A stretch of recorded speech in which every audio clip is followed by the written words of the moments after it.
It seems that Hearts just always score 4 goals now. That's the Premier Sports Cup group stage matches finished for Hearts. They finished with maximum points. This is Hearts Standard.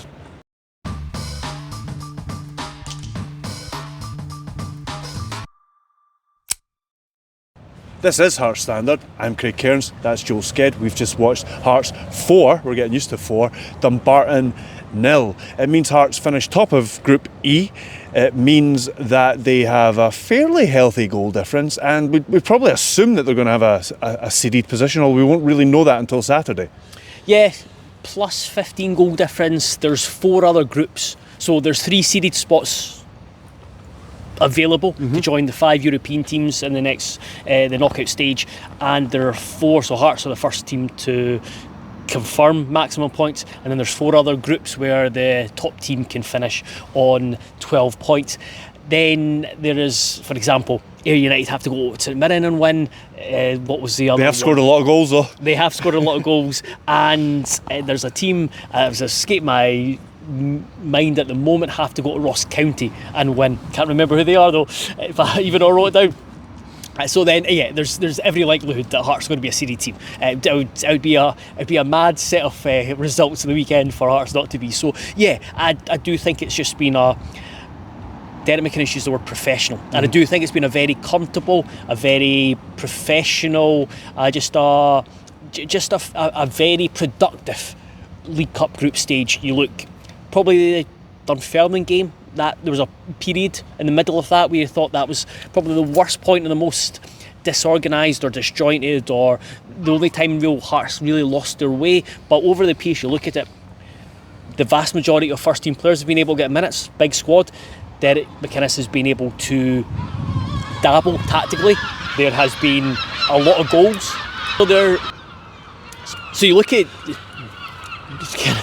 to repeat my point because of the Seals, you look at it, the vast majority first team players have got minutes. Derek McInnes has been able to dabble tactically with different systems. There has been a lot of comfortable results. The new signings have settled in or bedded in really well, and there has been a lot of goals scored, so there's a lot of confidence. All the strikers have scored, and we've been looked really effective from set pieces. So over the course, it's not been scintillating, but I just think it's everything you kind of wanted coming into the league group stage, preparing for that Aberdeen game.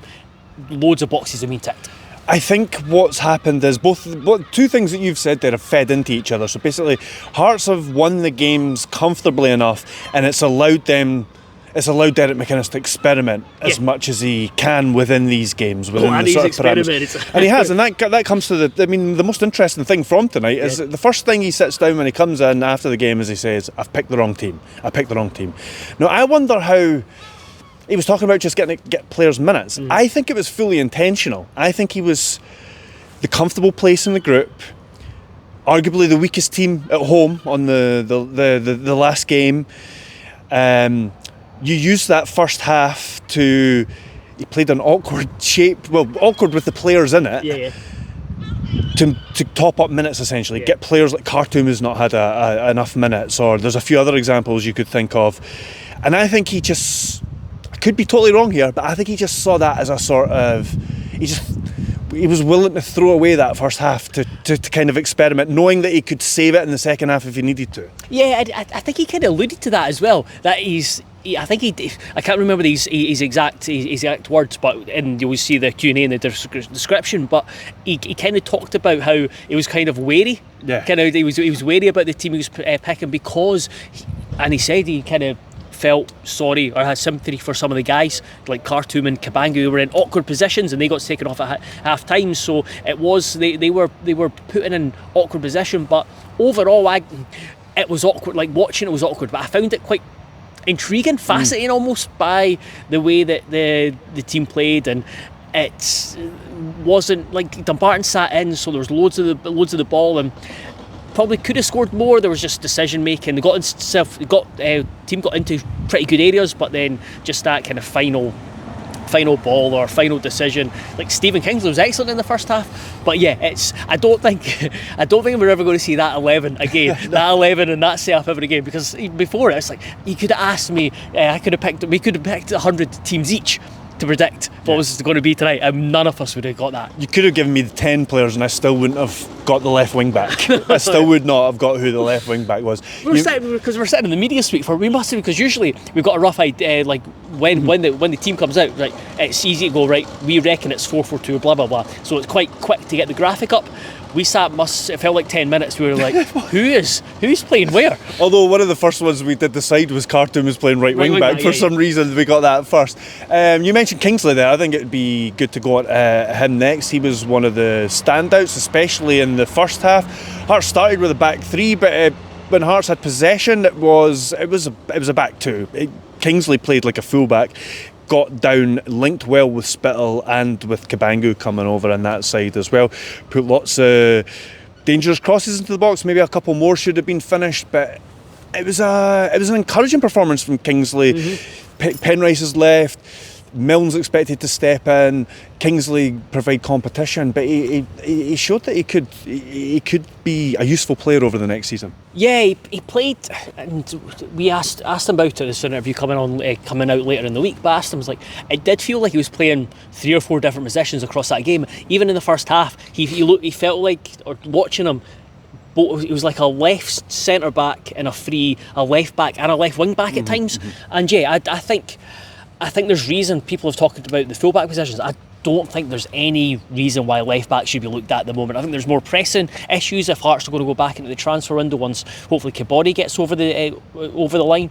But left back is like a solid position. Milne's impressed. Kingsley is just such an experienced guy who can fill into different positions, and we've seen tonight what he can bring the team. So yeah, it was really encouraging from that spot, and I think tonight solidified left back's fine with Milne and Kingsley.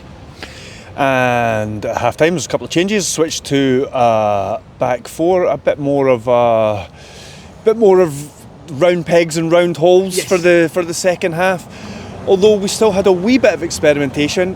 Adam Forrester came on for his, not that it was an experiment bringing him on, but it was his first appearance under Derek McInnes in a competitive match.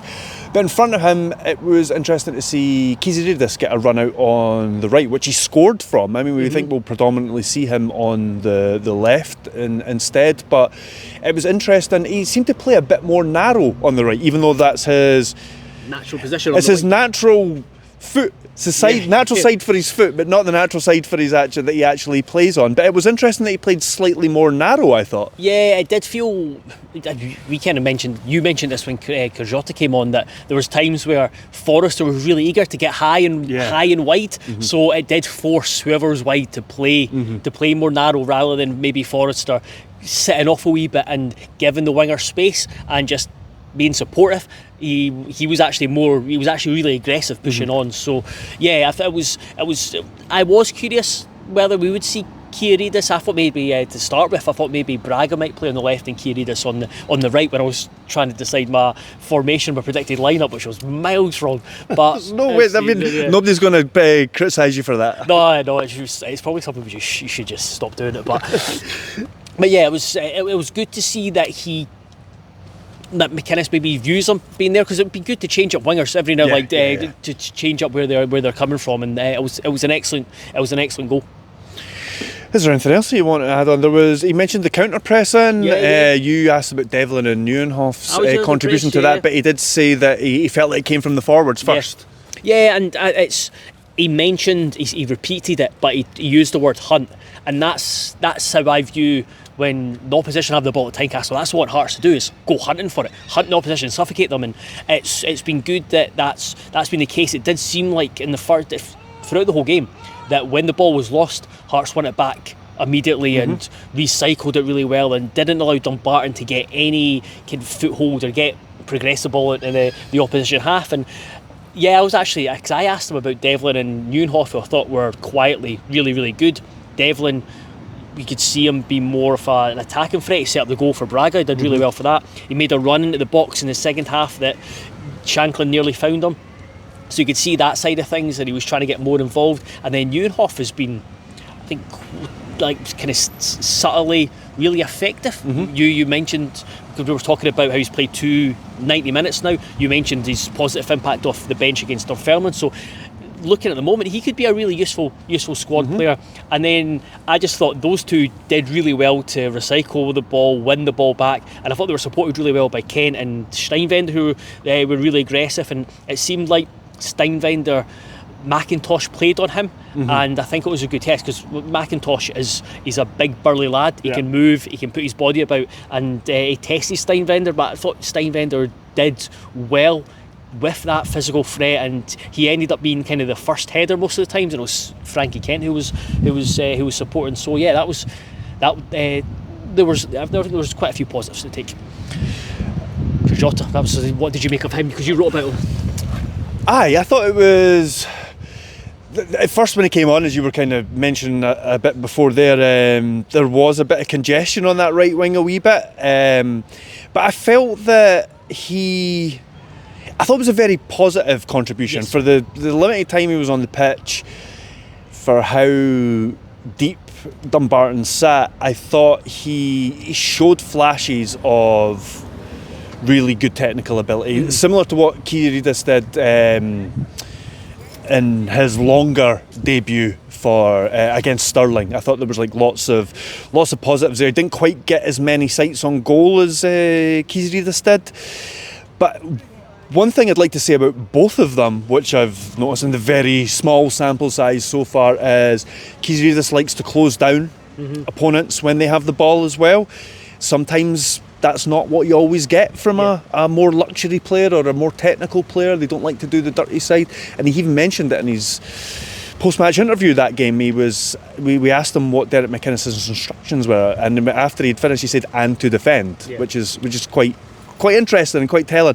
And I thought Kerjota showed a bit of similar sort of tenacity. He won a corner by harrying a defender, all against lower league opposition. Everything we say is with a caveat, but I'd be encouraged. And it's like Kyziridis, it looks like you can see why Derek McInnes has identified somebody like this and wants somebody like this. And although Kyziridis wasn't quite as but you can see that he does kind of fit the mould as well. But Kerjota, the thing that struck me was how much he would. It was almost like he would take the safe pass. He would actually weigh up. He was like, right, is there anything on where I can progress the ball, whether taking someone on or playing a forward pass or trying to play a through ball? That was always his first thing in his mind. And then it was almost like, fine, there's nothing on, I'll give it to my midfielder or give it back to Forrester and then look for the ball again. So that was really encouraging. And again, Braga as well, just a live wire. I think he's going to be a fan favourite. I think he's already a fan favourite, but he just looks so bright, and see him. I feel like I've been quite harsh on or quite critical of Elton Kabangu this summer, but the level's been lifted. And I think you've seen the difference. There was a moment in the first half where Kabangu dropped short off the right hand side and he got the ball from Devlin, he just passed it straight back to Devlin. And you see Braga come on, he gets the ball and he turns away, he gets the ball and turns, and that's massive for the team, because if you're playing against teams that defend deep, if you've got a guy who can turn and run away from teams, that's really, really dangerous. That get Hearts up the pitch, and it can just be such a game changer. So yeah, he was one where I was maybe not quite sure about when he came in, but he's proved me massively wrong, and he looks so exciting. Yeah, probably the most exciting of all the new signings. Yes, arguably anyway. And we will be speaking about him a lot more throughout the season, I'm sure. And as Derek McInnes said, it's going to be really interesting to see how these players do. They're playing against packed defences at the moment, and it's going to be good to see how these guys react when they've got more space to work, and that's kind of something that Derek McInnes was alluding to after the game there. That's all from us. Please check everything out at heartstandard.co.uk. I'll link a couple of things in the description. As always, please give us a wee subscribe if you can, and we will see you all soon.